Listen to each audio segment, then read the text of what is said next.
नमस्कार, स्वागत है आपका बिहार समाचार में। चलिए जानते हैं आज के बिहार की अब तक की सबसे बड़ी और महत्वपूर्ण खबरों के बारे में। हम सभी खबरें आपके लिए काम के लेकर आए हैं, पर इससे पहले अगर आप चैनल पर नए हैं तो चैनल को सब्सक्राइब जरूर कर लें। साथ ही वीडियो को एक प्यारा सा लाइक अवश्य कर दीजिएगा। आपका एक लाइक करना ही हमारी मेहनत का फल होता है। तो चलिए शुरुआत करते हैं आज की पहली और बड़ी खबर से।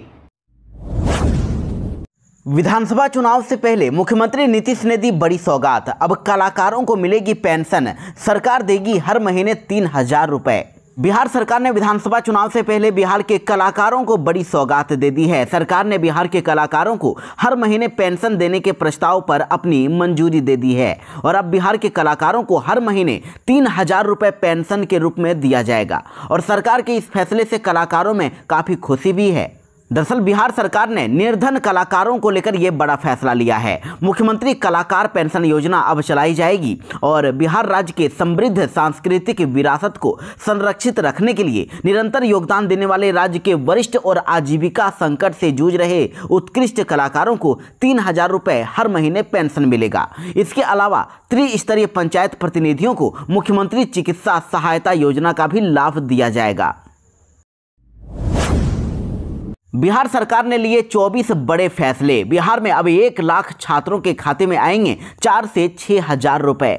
मुख्यमंत्री नीतीश कुमार की अध्यक्षता में हुई कैबिनेट की बैठक में बिहार के लिए बड़े ऐलान किए गए हैं। 24 एजेंडों पर स्वीकृति दी गई है और देखिए इसमें बिहार के युवाओं के लिए, छात्रों के लिए बड़ा ऐलान किया गया है। देखिए मुख्यमंत्री प्रतिज्ञा योजना शुरू कर दी गई है और इसके तहत युवाओं को इंटर्नशिप की राशि दी जाने वाली है। मुख्यमंत्री प्रतिज्ञा योजना के अंतर्गत 2025-26 में 5,000 लाभार्थी और वित्तीय वर्ष 2026-27 से लेकर 2030-31 तक 1 लाख युवाओं को लाभ देने का लक्ष्य रखा गया है। देखिए कैबिनेट विभाग के अपर मुख्य सचिव एस सिद्धार्थ ने कहा है कि अब 12वीं से लेकर विभिन्न पास आउट स्टूडेंट्स को 3 महीने से 12 महीने तक इंटर्नशिप की राशि दी जाएगी और कौशल विकास के तहत इंटर पास करने वाले यानी 12वीं पास स्टूडेंट्स को 4,000 रुपए की राशि बिहार सरकार देगी। वहीं ITI और डिप्लोमा पास स्टूडेंट को 5,000 रुपए इंटर्नशिप की राशि दी जाएगी और ग्रेजुएशन और पोस्ट ग्रेजुएशन पास स्टूडेंट्स को 6,000 रुपए राशि दी जाएगी। इसके साथ ही देखिए उन्होंने ये भी ऐलान कर दिया है कि इसके अलावा किसी भी जिले में आजीविका सहयोग के तहत कार्य करने के लिए 2,000 रुपए मासिक राशि दी जाएगी। ये 3 महीने तक मिलेगी और बिहार के बाहर यदि इंटर्नशिप वो कर रहे हैं तो फिर 5,000 रुपए महीने में दिया जाएगा और इंटर्नशिप की राशि देने के लिए कमेटी बनाई गई है। विकास आयुक्त की अध्यक्षता में ये कमेटी काम करेगी और जिसमें उद्योग विभाग की भी सहभागिता होगी। DBT के माध्यम से ये पैसा सीधे उनके बैंक अकाउंट में भेज दिया जाएगा। अयोध्या की तरह अब सीतामढ़ी में बनेगा मां सीता का भव्य मंदिर। बिहार सरकार ने 883 करोड़ की योजना को दी मंजूरी। मुख्यमंत्री नीतीश कुमार की अध्यक्षता में हुई कैबिनेट की बैठक में सीतामढ़ी के पुनौराधाम को अयोध्या की तर्ज पर विकसित करने की महत्वाकांक्षी योजना को मंजूरी दे दी गई है और करीब 883 करोड़ रुपए की लागत से ये धार्मिक परियोजना राज्य में आस्था और पर्यटन को नई ऊंचाई देगा।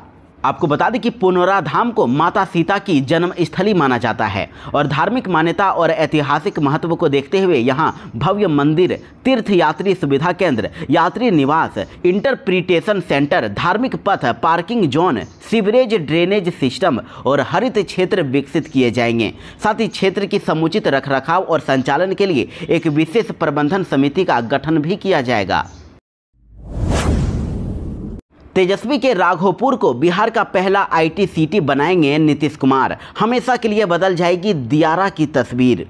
बिहार का राघोपुर दियारा क्षेत्र नेता प्रतिपक्ष तेजस्वी यादव का विधानसभा क्षेत्र है और इसे अब मुख्यमंत्री नीतीश कुमार सिंगापुर मॉडल पर बिहार का पहला IT सिटी बनाने की दिशा में तेजी से काम कर रहे हैं। इस महत्वाकांक्षी योजना के तहत राघोपुर को एक आधुनिक औद्योगिक क्षेत्र, लॉजिस्टिक हब, IT पार्क और टाउनशिप के रूप में विकसित किया जाएगा और ये पहल न केवल दियारा क्षेत्र की आर्थिक, सामाजिक और पर्यटकीय स्थिति को बदलेगी बल्कि बिहार के शहरी विकास को एक नई पहचान भी देगी।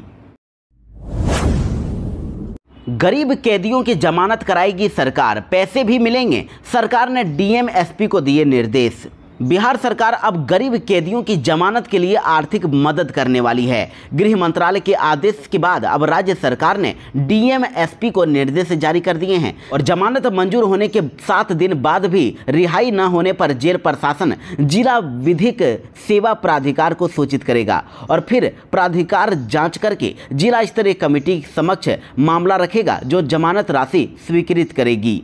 यानी बिहार सरकार ने जेलों में बंद उन गरीब कैदियों के लिए बड़ी राहत की घोषणा कर दी है जो आर्थिक तंगी के कारण अपनी जमानत राशि जमा नहीं कर पाते हैं और रिहा नहीं हो पाते हैं। इसलिए अब सरकार ने ऐसे विचाराधीन और दोष सिद्ध कैदियों की सहायता के लिए नई योजना की गाइडलाइन जारी की है, जिसके तहत राज्य सरकार उनके लिए जमानत राशि या जुर्माने की रकम का प्रबंध करेगी। बीपीएससी क्लर्क भर्ती की तैयारी करने वाले युवाओं के लिए बड़ी खबर, जल्दी ही शुरू होने वाला है आवेदन। बिहार लोक सेवा आयोग ने क्लर्क के 26 रिक्त पदों के लिए भर्ती अधिसूचना जारी कर दी है। तो इच्छुक अभ्यर्थी 8 जुलाई से 29 जुलाई 2025 तक इसके लिए ऑनलाइन आवेदन कर पाएंगे और आवेदन करने से पहले अभ्यर्थियों को आधिकारिक वेबसाइट पर उपलब्ध विस्तृत विज्ञापन और दिशा निर्देश ध्यान से पढ़ने की सलाह दी गई है ताकि कोई गलती न हो पाए। वैसे इसकी शैक्षणिक योग्यता के लिए अगर बात करें तो देखिए, इंटरमीडिएट उत्तीर्ण होना इसके लिए बहुत जरूरी है। इंटर पास युवा अप्लाई कर पाएंगे। साथ ही कंप्यूटर संचालन और टाइपिंग का ज्ञान भी बहुत ही जरूरी है और आयु सीमा न्यूनतम 18 साल और अधिकतम अनारक्षित पुरुषों के लिए 37 साल, पिछड़ा वर्ग और अत्यंत पिछड़ा वर्ग और अनारक्षित महिलाओं के लिए 40 साल तथा अनुसूचित जाति और जनजाति के लिए 42 वर्ष निर्धारित की गई है। और आयोग ने यह भी स्पष्ट किया है कि यदि 40,000 से अधिक आवेदन प्राप्त होते हैं तो परीक्षा 2 चरणों में प्रारंभिक परीक्षा और मुख्य परीक्षा में आयोजित होगी और चयनित अभ्यर्थियों को 7वें वेतन आयोग के अनुसार 19,900 रुपये से लेकर 63,200 रुपये के वेतनमान में नियुक्ति मिलेगी, यानी इनको इतना वेतन मिलेगा। बीपीएससी सहायक अभियंता भर्ती परीक्षा के लिए डेट हुई जारी, आ गया टाइम टेबल। जी हां, बिहार लोक सेवा आयोग यानी बीपीएससी ने सहायक अभियंता सिविल, मैकेनिकल और इलेक्ट्रिक पदों के लिए लिखित परीक्षा की डेट से घोषित कर दी है और ये परीक्षा 17, 18 और 19 जुलाई 2025 को 2 पालियों में आयोजित की जाएगी। परीक्षा कार्यक्रम में सामान्य अंग्रेजी, हिंदी, सामान्य अध्ययन और इंजीनियरिंग विज्ञान जैसे विषय शामिल हैं। बिहार मौसम विभाग से बड़ी खबर है, बारिश को लेकर आई चेतावनी। मौसम विभाग ने जारी किया अगले 5 दिनों का मौसम अपडेट। बिहार में मानसून के समय से पहले पहुंचने के बावजूद भी कई जिलों में बहुत ही कम बारिश हुई है और 30 जून तक तो राज्य में सामान्य से 36% कम बारिश रिकॉर्ड की गई है। वैसे मौसम विभाग ने कहा है कि अगले 24 घंटे के दौरान बारिश होने वाली है। बिहार के कई जिलों में इसको लेकर अलर्ट जारी किया गया है। देखिए, 10 जिलों में तो जैसे कि पूर्वी चंपारण, पश्चिमी चंपारण, रोहतास, औरंगाबाद, गोपालगंज, बक्सर, भोजपुर, अरवल, गया और नवादा में भारी बारिश की चेतावनी जारी की गई है और कहा जा रहा है कि 5 जुलाई तक राज्य के अलग अलग हिस्सों में बारिश की संभावना है। और साथ ही आपको बता दें कि बारिश होगी, साथ ही तेज हवाएं भी चलने वाली है, वज्रपात की भी आशंका है। मौसम विभाग ने लोगों को खुले मैदान में, पेड़ों के नीचे और ऊंचे जगहों पर न जाने और वज्रपात के दौरान सुरक्षित स्थानों पर रहने की अपील की है। महागठबंधन जल्द ही जारी कर सकता है चुनावी घोषणा पत्र, मंथन है जारी। बिहार में 200 यूनिट मिलेगी बिल्कुल फ्री में बिजली, आवास और इलाज भी होगा मुफ्त। बिहार विधानसभा चुनाव में महागठबंधन के साझा घोषणा पत्र पर मंथन शुरू हो गया है और देखिए, प्रदेश कांग्रेस मुख्यालय सदाकत आश्रम में आरजेडी, कांग्रेस के समेत गठबंधन के तमाम दलों की घोषणा पत्र कमेटी की बैठक हुई, जिसमें नेताओं ने करीब 4 घंटे की मैराथन बैठक में घोषणाओं पर विचार किया। वहीं सूत्रों ने बताया है कि बैठक में माई बहन मान योजना, जिसके तहत महिलाओं को हर महीने 2525 रुपये उनके अकाउंट में भेजे जाएंगे। इसके साथ ही स्मार्ट बिजली मीटर को हटाकर पूर्व की बिजली व्यवस्था बहाल करने और उपभोक्ताओं को 200 यूनिट मुफ्त में बिजली देने, प्रखंडों में सैनिटरी पैड वेंडिंग मशीनें लगाने और किसानों के साथ गरीबों को आवास देने और मुफ्त इलाज जैसी सुविधाओं को घोषणा पत्र में स्थान देने पर सहमति बनाने की कोशिश की गई। तो महागठबंधन का घोषणा पत्र बहुत ही जल्द जारी किया जाएगा, जिसमें ये फैसले लिए जा सकते हैं। मुख्यमंत्री नीतीश कुमार की पार्टी के नेता ने किया बड़ा ऐलान, बिहार में लाखों गरीबों को मिलेंगे 2-2 लाख रुपए, हर पंचायत की बदलेगी सूरत।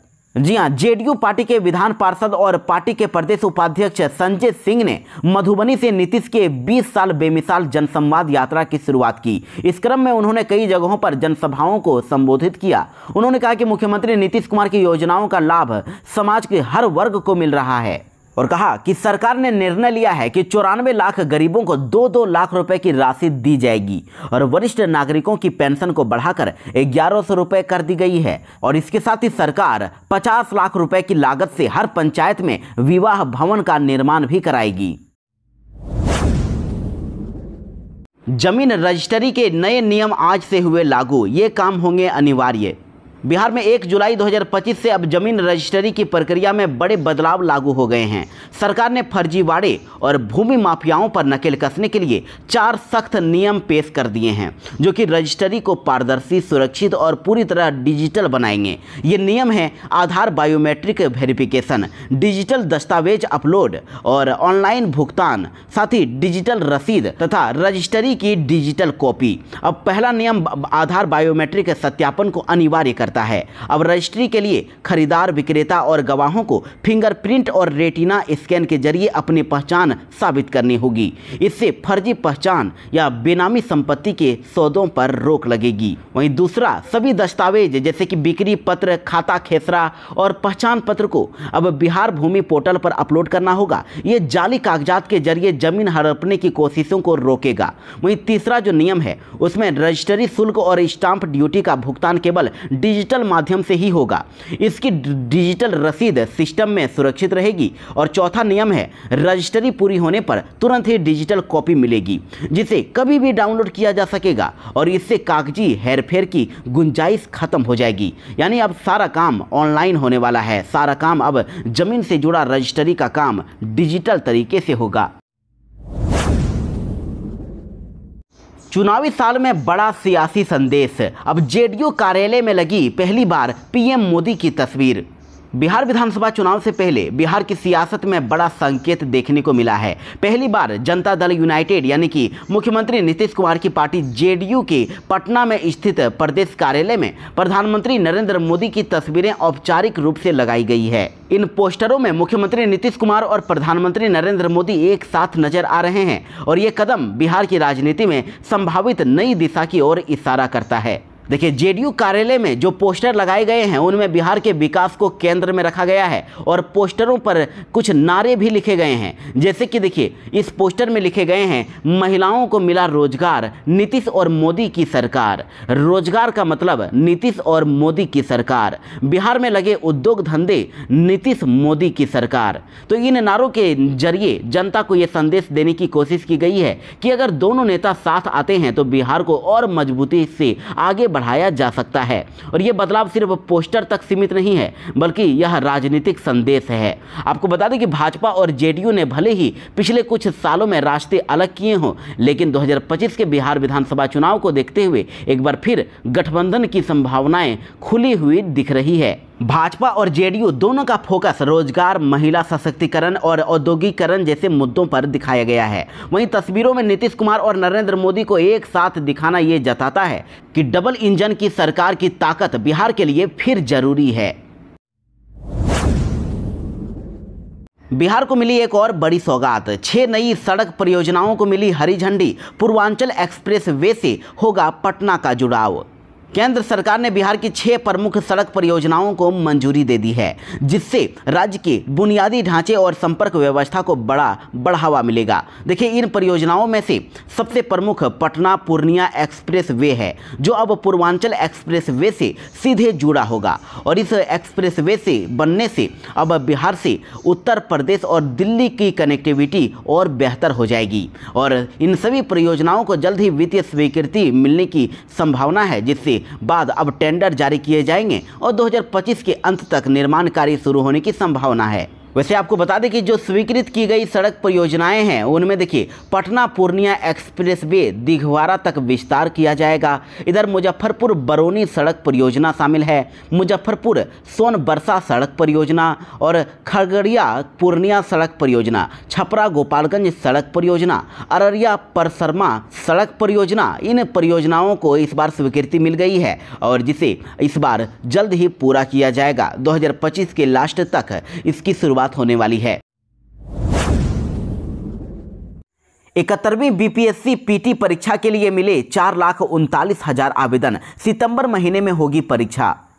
जी हां, बिहार लोक सेवा आयोग यानी बीपीएससी के द्वारा आयोजित एकीकृत 71वीं संयुक्त प्रारंभिक प्रतियोगिता परीक्षा 2025 के लिए ऑनलाइन आवेदन की प्रक्रिया समाप्त हो गई है और आयोग को इस बार परीक्षा के लिए करीब 4,39,000 आवेदन प्राप्त हुए हैं और इस परीक्षा के माध्यम से टोटल 1298 पदों पर नियुक्तियां की जाएगी, जिसमें प्रशासनिक सेवा, पुलिस सेवा, वित्त सेवा, आपूर्ति सेवा, योजना प्राधिकार, वाणिज्यिक कर, निबंधन, परिवहन, नगर कार्यपालक पदाधिकारी, शिक्षा सेवा, जिला समन्वयक जैसे विभिन्न प्रतिष्ठित पद शामिल हैं। इन पर बहाली होने वाली है और बीपीएससी के द्वारा प्रारंभिक परीक्षा 10 सितंबर को आयोजित की जाएगी। परीक्षा का नोटिफिकेशन, एडमिट कार्ड और परीक्षा केंद्रों की जानकारी आयोग की आधिकारिक वेबसाइट bpsc.bihar.gov.in पर समय पर जारी कर दी जाएगी। बिहार में मुहर्रम पर पटना के 550 जगहों पर तैनात रहेगी पुलिस। अनुमति के बिना नहीं निकाल सकेंगे जुलूस। मुहर्रम 6 जुलाई को मनाया जाने वाला है। इस मौके पर शांति व्यवस्था बनाए रखने के लिए पटना जिले में 550 जगहों पर पुलिस बल के साथ दंडाधिकारी तैनात रहेंगे और सभी अनुमंडल पदाधिकारी अपने स्तर पर संवेदनशील जगहों पर अपने स्तर से दंडाधिकारियों की तैनाती करेंगे। थानाध्यक्षकों को मुहर्रम समिति से लगातार संपर्क में रहने की जिम्मेदारी दी गई है। साथ ही कहा गया है कि बिना अनुमति के कोई भी जुलूस नहीं निकाले जाएंगे। जुलूस के लिए निर्धारित मार्ग से निकालने की अनुमति होगी और जुलूस की निगरानी ड्रोन, सीसीटीवी और वीडियोग्राफी से की जाएगी। ये निर्देश जिलाधिकारी डॉक्टर त्यागराजन SM एवं वरीय पुलिस अधीक्षक कार्तिकेय के शर्मा ने सोमवार को मुहर्रम पर विधि व्यवस्था बनाए रखने के लिए आयोजित बैठक में दिया है और मुहर्रम के दौरान अफवाह फैलाने वालों पर पुलिस की पैनी नजर रहेगी। दूसरे दल से आए लोगों को तवज्जो मिलने से बिहार कांग्रेस में हुआ बवाल। पार्टी दफ्तर में धरना पर बैठ गए नेता। बिहार में चुनाव होने में अब कुछ ही महीने बचे हैं। ऐसे में कांग्रेस ने अपने संगठन को मजबूत बनाने के लिए कई बड़े फेरबदल कर दिए हैं, जिसमें पार्टी के प्रदेश अध्यक्ष, प्रदेश प्रभारी से लेकर जिलाध्यक्षों तक की नियुक्ति की गई है और कई प्रकोष्ठों का गठन भी किया गया है। तो नए लोगों को जिम्मेदारी दे दी गई है, लेकिन जिसको लेकर पार्टी में अब नाराजगी भी देखने को मिलने लगी है। देखिए, सदाकत आश्रम में अब अजीब स्थिति उत्पन्न हो गई जब कई कांग्रेस कार्यकर्ता धरने पर बैठ गए।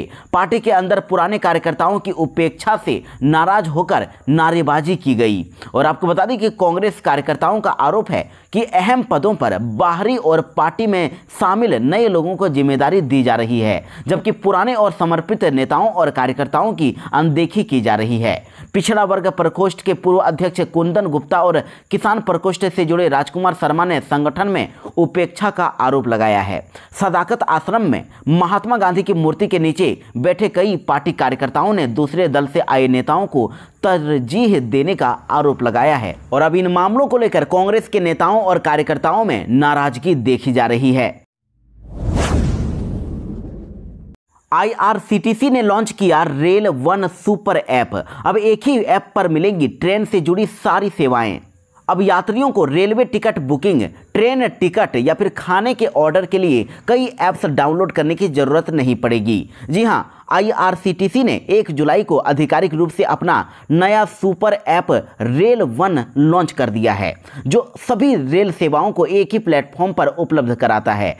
तो सुपर ऐप रेल वन में अब यात्रियों को train ticket booking, PNR status check और लाइव ट्रेन ट्रैकिंग, साथ ही प्लेटफॉर्म टिकट और लोकल ट्रेन पास बुकिंग, खाना ऑर्डर करना, शिकायत समाधान, फ्रेट बुकिंग और लॉजिस्टिक्स मल्टी पेमेंट ऑप्शन और ट्रेवल इंश्योरेंस, साथ ही रियल टाइम अलर्ट और पर्सनलाइज्ड ट्रेवल सुझाव जैसी सुविधाएं अब एक ही ऐप पर मिलने वाली है। अब इसमें तत्काल ऑटोफिल, रियल टाइम अलर्ट और AI आधारित पर्सनलाइज्ड सजेशन जैसे फीचर्स भी इसमें होंगे। बिहार के मखाना को मिला ग्लोबल पासपोर्ट, अब खास कोड से दुनिया में मिलेगी पहचान। जी हां, बिहार के सुपर फूड मखाना को अब वैश्विक स्तर पर एक विशेष पहचान मिलेगी। जी हां, मखाना को अंतर्राष्ट्रीय स्तर पर खास HS कोड मिला है, जो एक ऐतिहासिक उपलब्धि है। इस कोड के मिलने से मखाना को वैश्विक बाजार में विशिष्ट पहचान मिलेगी और व्यापार में पारदर्शिता और सहूलियत बढ़ेगी। मखाना को 3 विशिष्ट श्रेणी में बांटा गया है, जिससे निर्यात, टैक्सेशन जैसी व्यापारिक प्रक्रियाएं सरल हो जाएगी। बिहार चुनाव से पहले चिराग पासवान को लगा बड़ा झटका, पूर्व विधायक के साथ ही कई नेता कांग्रेस में हुए शामिल। बिहार में आने वाले विधानसभा चुनाव को लेकर राजनीतिक दलों की गतिविधियां तेज हो गई है और NDA विकास कार्यों के दम पर जनता को लुभाने की कोशिश कर रही है, तो वहीं इंडी गठबंधन कानून व्यवस्था के मुद्दे पर सरकार को घेर रही है। और इसी बीच देखिए, लोजपा रामविलास के पूर्व विधायक अपने समर्थकों के साथ कांग्रेस में शामिल हो गए हैं, जिन्हें प्रदेश कांग्रेस अध्यक्ष राजेश राम ने सदस्यता दिलाई है। देखिए, प्रदेश कांग्रेस मुख्यालय में आयोजित एक मिलन समारोह में लोजपा रामविलास के पूर्व महासचिव और 2 बार के विधायक अच्युतानंद, महासचिव नवल किशोर सिंह, अमरेंद्र कुमार चौधरी अपने समर्थकों के साथ कांग्रेस में शामिल हो गए हैं। राजधानी में ट्रैफिक जाम की सूचना के लिए फोन और व्हाट्सएप नंबर हुआ जारी, तुरंत करें फोन, तुरंत होगा जाम से छुटकारा। राजधानी पटना में जाम की समस्या लगातार देखने को मिल रही है। बात चाहे नेहरू पथ की करें या फिर बाईपास सड़क की या फिर अन्य सड़कों की, जाम के दबाव में लोगों को हर दिन भारी परेशानी का सामना करना पड़ रहा है। सरकार की तरफ से ट्रैफिक पुलिस की ड्यूटी लगाई गई है ताकि यातायात सुचारू रूप से हो, इसके बावजूद भी जाम लगता ही रहता है। तो अब पटना ट्रैफिक पुलिस ने आम लोगों की मदद के लिए मोबाइल नंबर और व्हाट्सएप नंबर जारी किया है। यातायात पुलिस ने आम लोगों से आह्वान किया है कि आप एक कॉल करें, हमारा एक्शन शुरू हो जाएगा। देखिए, पटना यातायात पुलिस ने डायल करने के लिए 9470630615 नंबर जारी किया है, इसमें कॉल कर सकते हैं। साथ ही व्हाट्सएप नंबर भी जारी किया है, जो कि 9470630615 है। इस पर आप व्हाट्सएप कर सकते हैं। आप चाहे तो कॉल कर सकते हैं या फिर व्हाट्सएप। इस व्हाट्सएप पर जाम की तस्वीर के साथ आप सूचना भेज सकते हैं। विधानसभा चुनाव से पहले केंद्र सरकार ने दी बड़ी सौगात, नेशनल हाईवे से जुड़े कई प्रोजेक्ट को मिली मंजूरी। जी हां, इस साल होने वाले विधानसभा चुनाव के पहले सड़क परिवहन एवं राजमार्ग मंत्रालय की अप्रेजल कमेटी ने बिहार में स्थित नेशनल हाईवे यानी NH के कई बड़े प्रस्तावों को अपनी स्वीकृति देनी शुरू कर दी है। और देखिए, साहिबगंज बेतिया फोरलेन के बाद अब मोकामा मुंगेर फोरलेन को भी अब अप्रेजल कमेटी से मंजूरी मिल गई है। Patna Purnia access control expressway का मामला भी अब अप्रेजल कमेटी के पास पहुंच गया है। बिहार में एक्शन मोड में दिखी बिहार पुलिस, 24 घंटे में 1196 आरोपी हुए गिरफ्तार। बिहार पुलिस ने राज्यव्यापी विशेष अभियान में 24 घंटे के अंदर 1196 आरोपियों को गिरफ्तार किया है, जिनमें वांछित और वारंटी शामिल है। वहीं पुलिस ने 58,000 से अधिक गाड़ियों की जांच की और यातायात नियमों का उल्लंघन करने पर 96 लाख से ज़्यादा का जुर्माना वसूला। और इस दौरान भारी मात्रा में शराब, हथियार और अवैध बालू भी बरामद किए गए हैं। चुनाव आयोग ने जारी की 2003 की वोटर लिस्ट, क्लिक करके देख सकेंगे वेरिफिकेशन के लिए किन्हें नहीं देने होंगे डॉक्यूमेंट। चुनाव आयोग ने 2003 की मतदाता सूची यानी वोटर लिस्ट को वेबसाइट पर अपलोड कर दिया है, जिससे 4,96,00,000 मतदाताओं को दस्तावेज यानी डॉक्यूमेंट देने की जरूरत नहीं होगी। यदि माता पिता का नाम सूची में है तो अन्य डॉक्यूमेंट नहीं चाहिए। अब मतदाता 2003 की लिस्ट में अपना नाम वेरिफिकेशन करके गणना फॉर्म जमा कर सकते हैं। ये जानकारी ऑनलाइन उपलब्ध है, जिससे विशेष गहन पुनरीक्षण में सुविधा होगी।